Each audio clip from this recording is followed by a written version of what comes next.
Thank you, Mr. Speaker. Mr. Speaker, I beg to move the following motion, which stands under my name, Kisanne Brathwaite, the member of the opposition representing Tobago East. Preservation or conservation in the context of sustainable development for Trinidad and Tobago. Which of the two is the way forward? Conservation or preservation? After looking at the topic this morning, Mr. Speaker, I believe that there might be some level of confusion on the part of the members of this august House. One may easily think that preservation and conservation are one and the same. I hasten to add, sir, that they are not. They are completely different. Allow me, kind sir, a few minutes to define my terms before I get deeper into the discussion.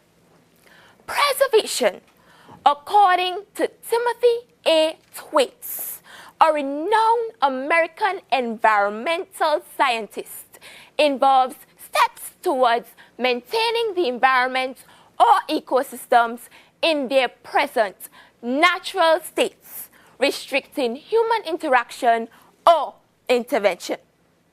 Conservation, on the other hand, according to Al Gore, an environmental activist, is the responsible use and management of natural resources so as not to jeopardize the ability of renewable resources to replenish themselves.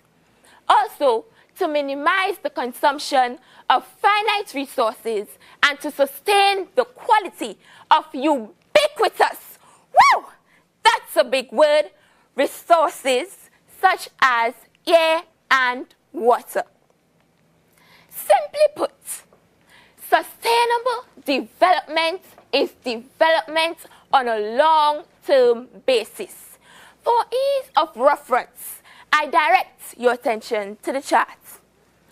Sustainable development involves the society, the environment, and the economy working together to create a bearable, viable, and equitable sustained growth.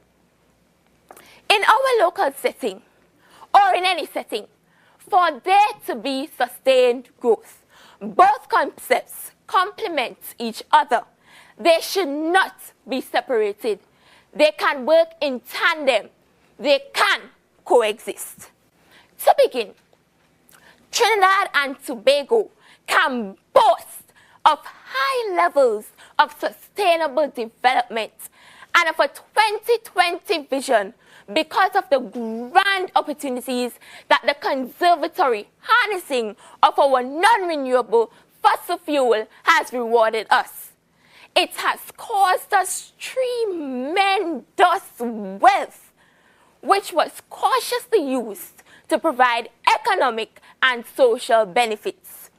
Also, when I look at Barbados' utilization of one of the cleaner renewable sources of energy, solar energy, it makes one wonder what the government of Trinidad and Tobago is waiting for.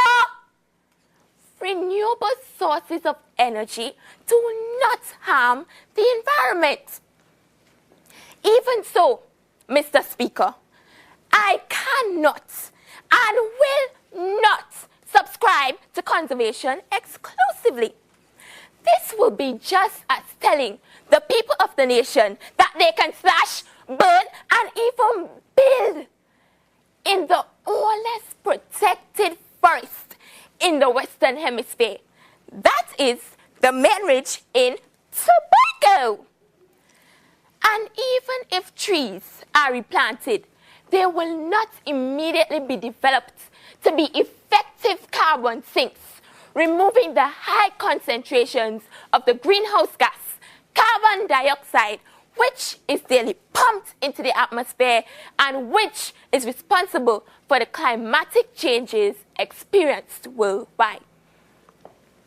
Since the start of this decade, man has destroyed more than 160,000 square kilometers of Brazil's forest alone. This is synonymous as saying that 34 islands the size of Trinidad, packed entirely with forestation, were destroyed in Brazil alone. Do you realize that the region no longer seems to have a dry season? Do you?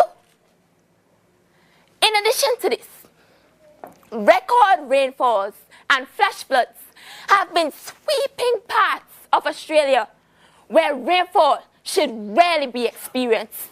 Simultaneously, there has been a dreadful drought in Sydney, the main city of Australia, for the last 6 years.